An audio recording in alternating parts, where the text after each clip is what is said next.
bạn ơi. Chặt xe lên, số 7 ơi.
Đến phút này thì đội bạn đã thay người cố gắng là đây là số là người là huấn luyện viên sẽ tin tưởng hơn để ghi bàn trong những ván tiếp theo sẽ thay một cầu thủ và khoác trong một cái áo rất xanh và màu xanh.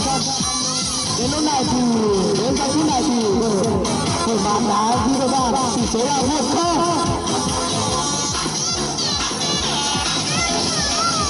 Một cú chiêu bóng ở lên đánh đầu không thành công, bóng đá đi ra ngoài.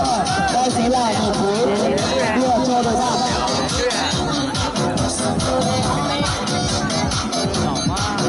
Đến giờ phút này hai đội đã thi đấu xuất sắc, thi đấu hết mình.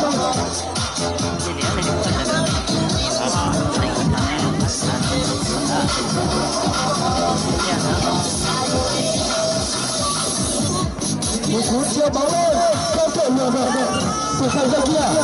Với như thế, bóng bóng rất hay. Đưa được rồi, ra đây, bóng đá đi ra đây.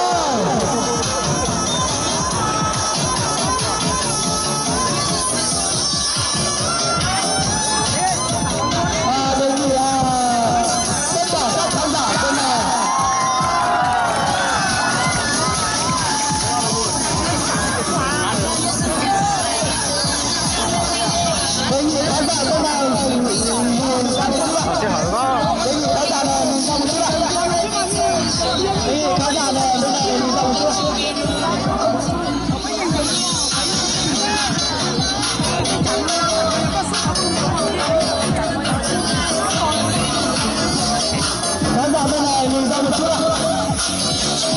Đúng là lùi ra vài một chút. Đội bạn rất hay, đã ghi được 2 bàn thắng.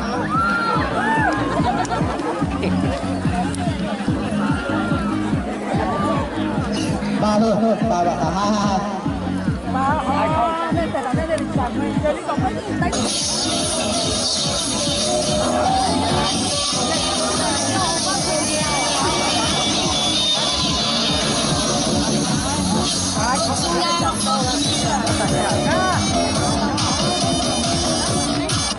Ở lúc này tỷ số đã được mở ra là 2-0.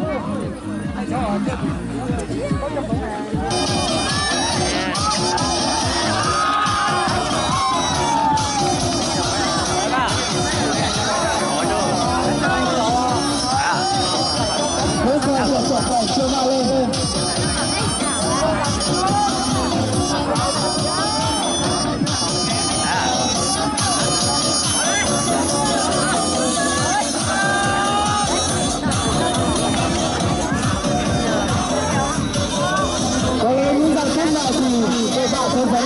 số là 2-0. Đội bạn sẽ chơi với đội hình rất tốt, không thể lên được.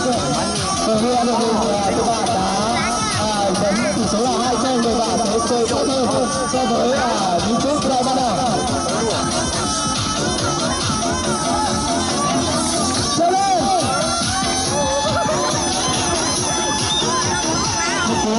Có sự tranh đấu không thành công, bóng đá đi ra ngoài.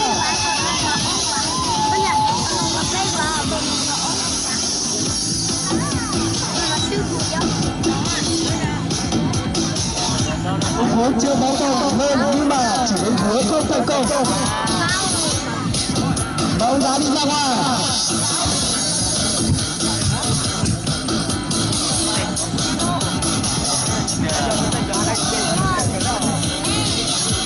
Một cú đánh đầu của số và áo số 9 rất thành công.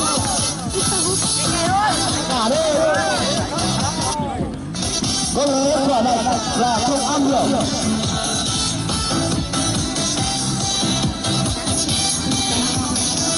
Đây sẽ là một cú sút phạt cho hai đội. Bóng đá đi ra ngoài. Đây là một cái sân được đây là một sân vừa ban tổ chức hay là các bạn như là hội quán đã được mở một cái sân cho các cầu thủ như là con em mình được tạo sân vui chơi lành mạnh thể dục thể thao. Nên năm nay là có nhiều cầu thủ đã đặt áo cho mình, phát cho mình một cái áo và có những chiếc giày đi rất là nhìn nó hoành tráng hơn.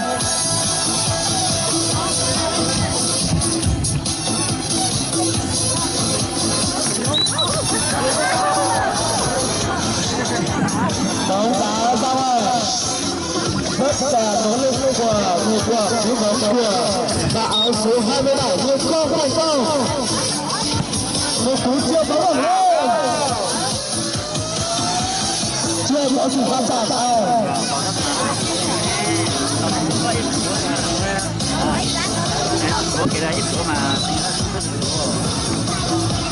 Bóng đá được treo lên. Một cú chia bóng ở lên. Đánh đầu.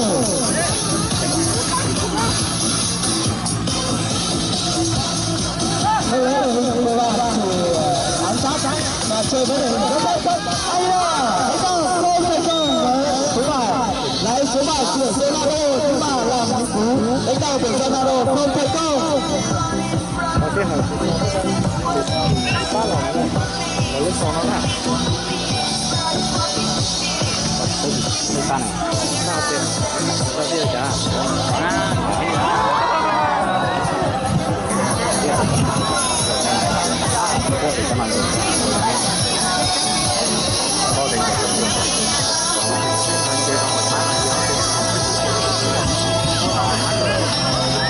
Một cú tranh bóng rất chính xác và làm cho thủ thành số 27 đã ngã xuống. Bóng đá đi ra ngoài. Kết thúc cuộc trọng tài đã ra lên. Có lẽ đây là trận đấu sẽ kết thúc và tỷ số là 2-0 và cho